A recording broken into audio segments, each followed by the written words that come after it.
Okay, so following Premier Smith's meeting with Trump, all of Canada's premiers are meeting with Prime Minister Justin Trudeau this week. On Wednesday, they'll weigh in on what Canada's retaliation could look like if Trump does enact those tariffs, if the signal and the noise thing comes clear. So with me now is Saskatchewan Premier Scott Moe to talk about this. Premier Moe, it's good to see you. Thanks for being here, sir. Well, thank you so much, David.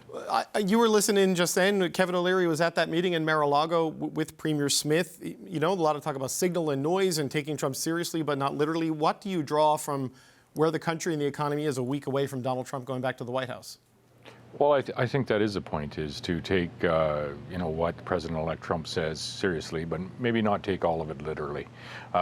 Listen, our position is, and many premiers are reaching out at the subnational level, Daniel Smith included, has been reaching out like other premiers. I myself have had numerous meetings with governors, with part of the incoming secretaries, and a number of other congressmen and senators, as other premiers have. So there is that subnational outreach, which is important.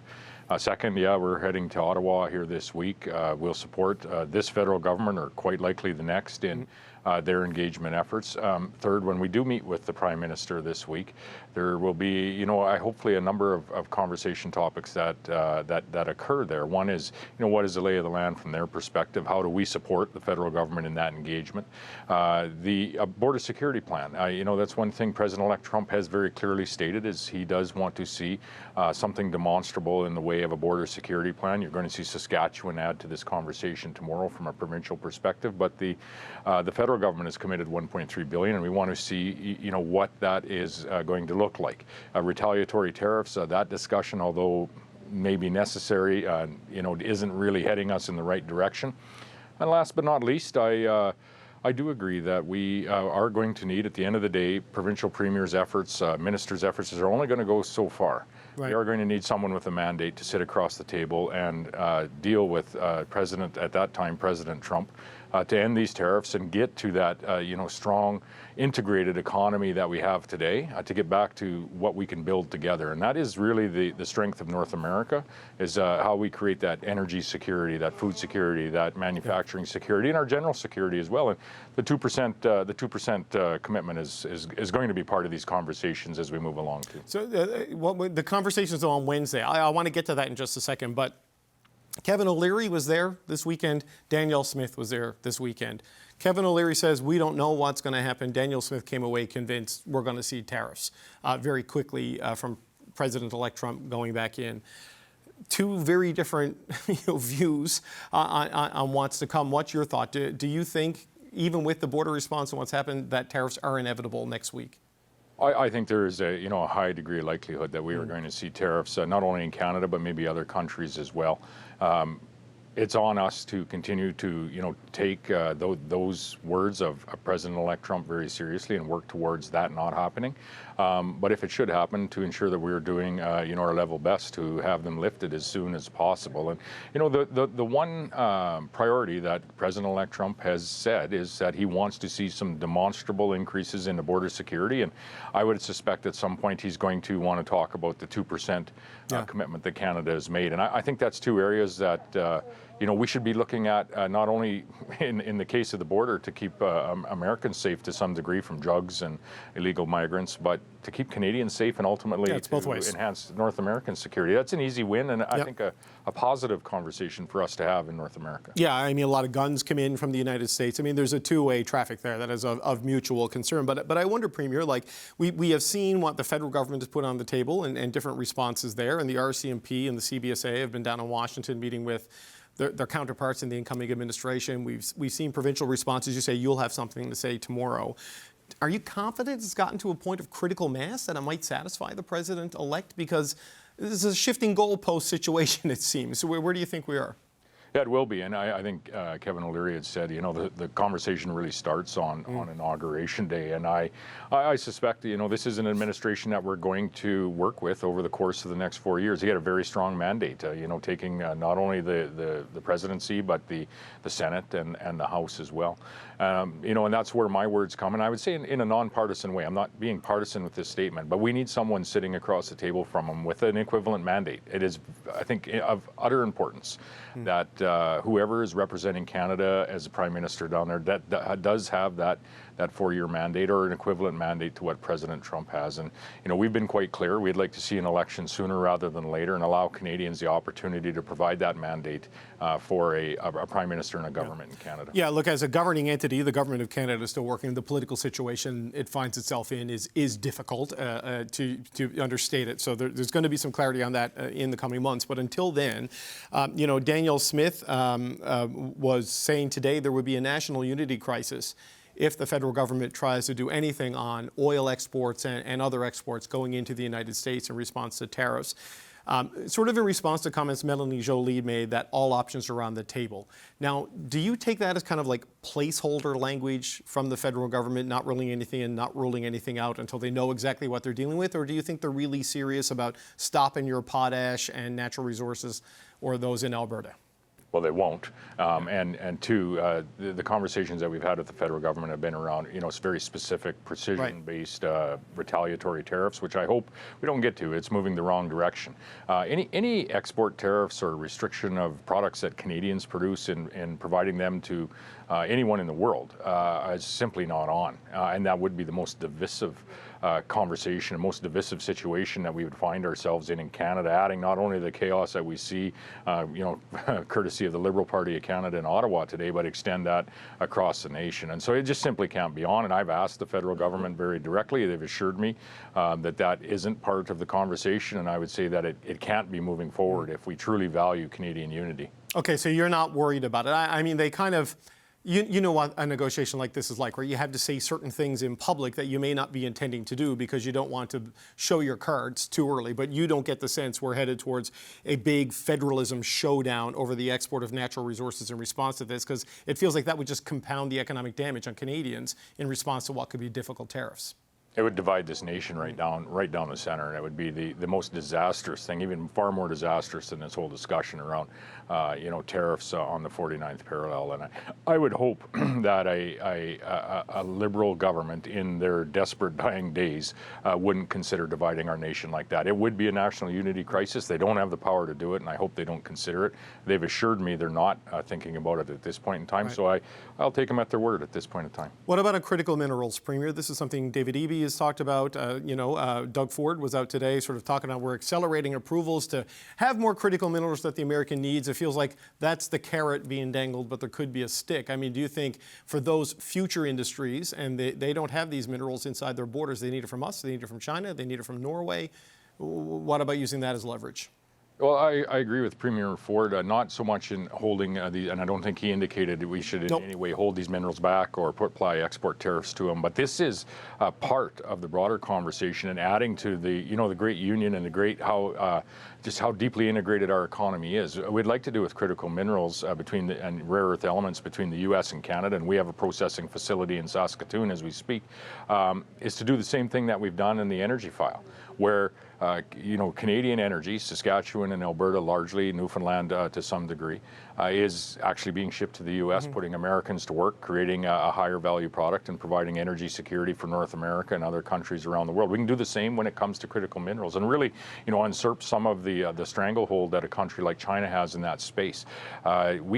That makes it's much more challenging to do that when we're talking about tariffs and counter tariffs and export tariffs. And I would suggest that we should really focus on moving past that conversation and focusing and concentrating and following the success that we've had in the ag industry, in the oil industry, in the mining industry, and how integrated and how successful those industries are because of the integration across the 49th parallel. And that's really what the subnational leaders have been bringing in all of our discussions south of the border, and will continue to. At the end of the day, we're going to need a Prime Minister with a mandate that's going to be able to bring that very same level of discussion to the President. I don't think there's a politician in Canada who disagrees with you that they'd like to move past the tariff conversation, but it kind of depends on what the president-elect does, right? So you're going to have to talk about this on Wednesday when you're all here in Ottawa. Where do you think broadly, Premier, this is going to land? Will it be...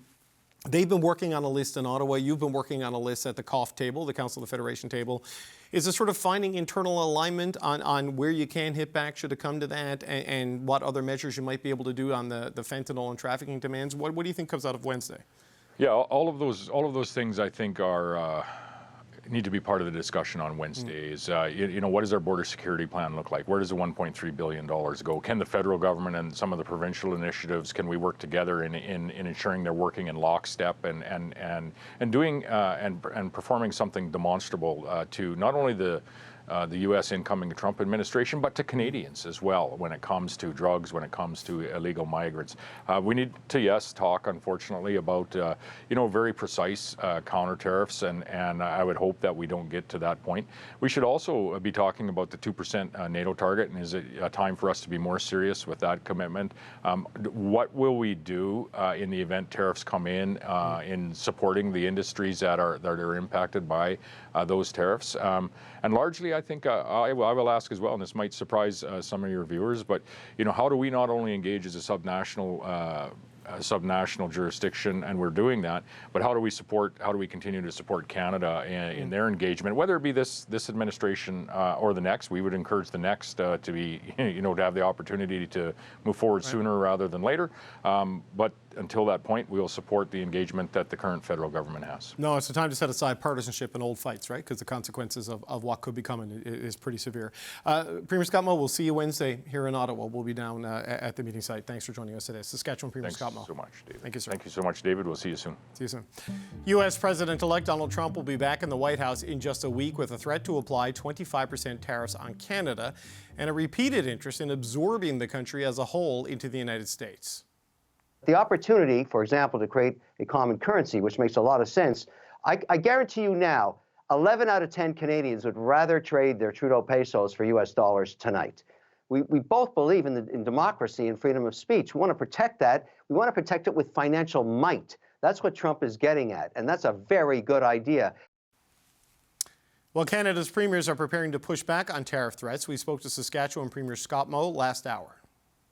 It's on us to continue to, take those words of President-elect Trump very seriously and work towards that not happening. But if it should happen, to ensure that we're doing, our level best to have them lifted as soon as possible. Well, meanwhile, the Premier of Prince Edward Island, Dennis King, he's on a road trip through the United States with about 24 government officials and industry leaders. Team P.E.I. is packed into a bus for a 5-day road trip with the aim to speak with industry leaders and officials to strengthen bilateral relationships. P.E.I. Premier Dennis King joins us now from the road. He's currently stopped in New Hampshire. Premier, it's good to see you. I was expecting you on a bus, but you've got some flags and a better venue. Thanks for being here today, sir.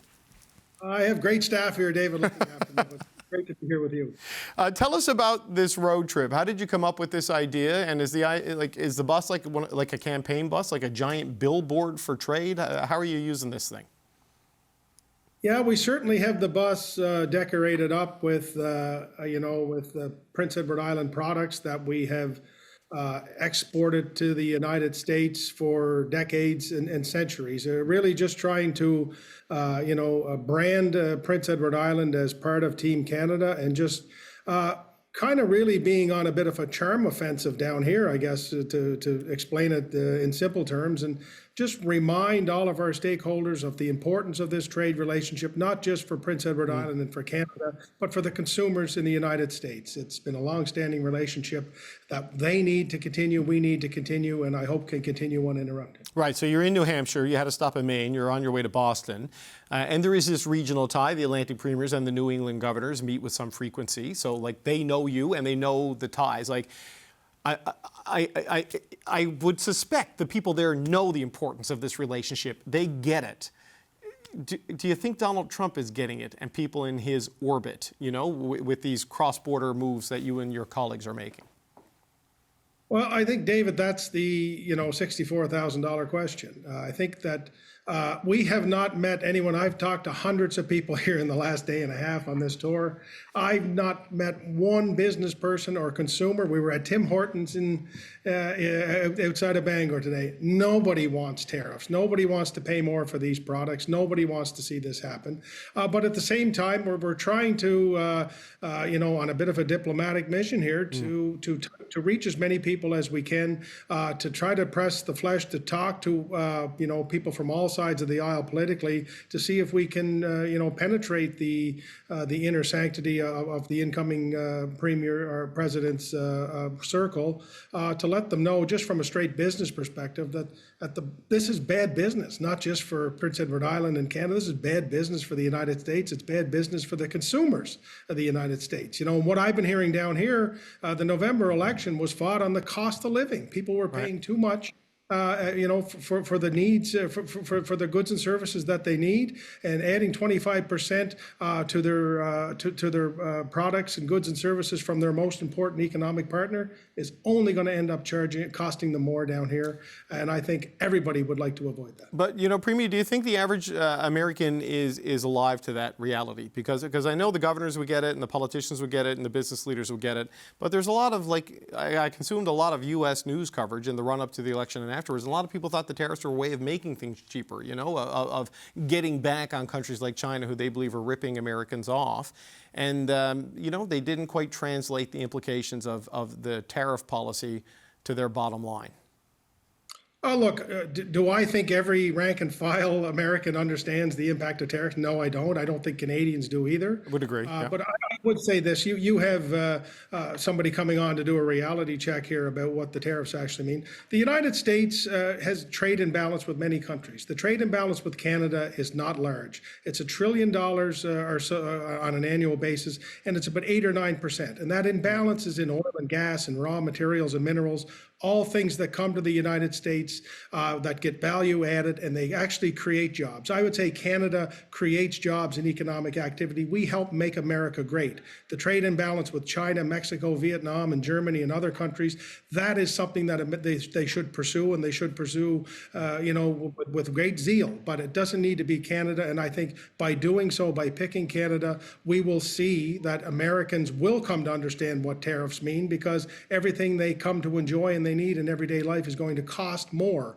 And I don't know what politics are like in the U.S. on a day-to-day basis, but I'm sure they're the same in Canada. When people end up paying more, they end up taking out their wrath on the sitting governments who are there. Right. No, and look, I would agree with you. I wasn't trying to imply that Americans are too dumb to understand tariffs. It is a complex thing, and people, and when they're hurting and angry, they sort of embrace simplistic messages without understanding the full implications of it. So you're on the bus going through New England. There's a meeting here on Wednesday in Ottawa. I don't know if you're driving the bus here or how you're getting here, but what kind of where do you think the first ministers need to be at the end of that meeting on Wednesday in terms of how you respond to Donald Trump? Because there are pressure points and fissures across the country on don't use my industry as a leverage play. I mean, you wouldn't want to see lobster necessarily or potatoes, as a casualty in this. Where do you think you need to be? Well, look, I'm a big proponent of the importance of having Team Canada right now. And I know that I'm self-serving being here, I guess, to a certain degree, because I want P.E.I. to be successful and not to be impacted. So too does Danielle Smith in Alberta, Doug Ford in Ontario, and the list goes on and on. But at the end of the day, this has to be a Team Canada approach that has to be led by our national government. And I know there's some challenges there right now.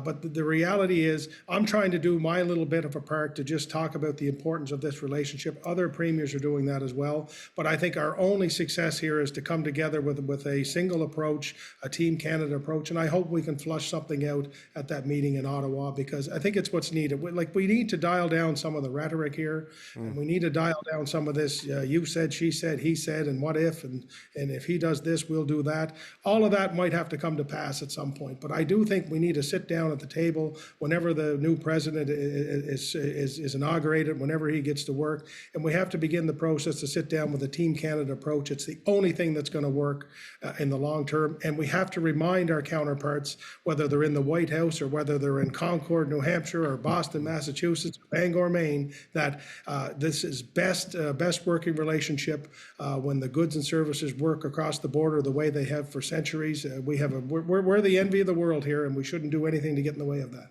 A bit like my home province, right? The oil industry there and the fishing industry there, very trade exposed and vulnerable in this, right? Your agriculture sector, your fishing sector, tourism remains. But what would this mean to the economy of Prince Edward Island and some of those staple industries if this 25% tariff is in fact a real thing that we see next week?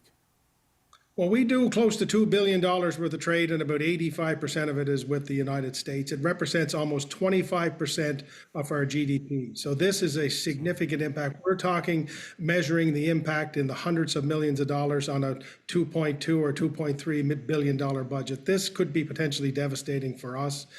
This is going to be, if the price of lobsters, the bottom comes out of that. If the price of potatoes, the bottom comes out of that. That has devastating effects in Prince Edward Island. That affects how much money we can spend on healthcare, on housing, on social assistance. So it could be potentially catastrophic. I hope it doesn't get there. I don't think it needs to get there. But this is why we're here. We have taken down 22 business owners, industry stakeholders, chambers of commerce. We're down here throwing everything at the wall that we can in a very positive way to highlight the relationship that we have. We don't need to interrupt this. This is amazing how this works. This is the best relationship. We're the envy of the world, and we have to make sure that people on both sides of the borders realize that not only does Canada need this, the Americans need this as well. So do you think coming out of Wednesday, Premier, you can be aligned on a retaliation plan, which I know everyone would prefer not to have to exercise, that can target specific parts of the U.S. economy without compounding the misery for Canadians that would force you to do this in the first place? Because I know some big options like blocking energy exports and different things, those were raised. I don't know if they'll go there. Do you think you can find that sort of more calibrated approach? Look, David, those negotiations have to take place from the national government of Canada with the national government of the United States. Will we have an input in that? Absolutely. Should we? Yes. But I hope we haven't given up the ghost yet to make sure that these tariffs don't have to come into place. I don't believe for one second that they automatically are coming in on January the 20th or January the 21st. I don't think they have to. I think we shouldn't give up the fight yet. But obviously, if things happen, we would have to engage in some way as a country. But I would say we enter into a trade war. China wins. We all lose. Nobody wins this. I know media, both sides of the border, love this talk, and it's great, for shows like yours, and that's wonderful. But, we need to have a Team Canada approach here that really makes sense for Canadians and Americans. And I don't think this has to happen, and I'm really praying and hoping to God it doesn't. Okay, Premier, I hear we might be losing your Zoom, so I'm going to say goodbye. We'll see you hopefully here in Ottawa on Wednesday. That's Prince Edward Island Premier Dennis King. Thanks, David.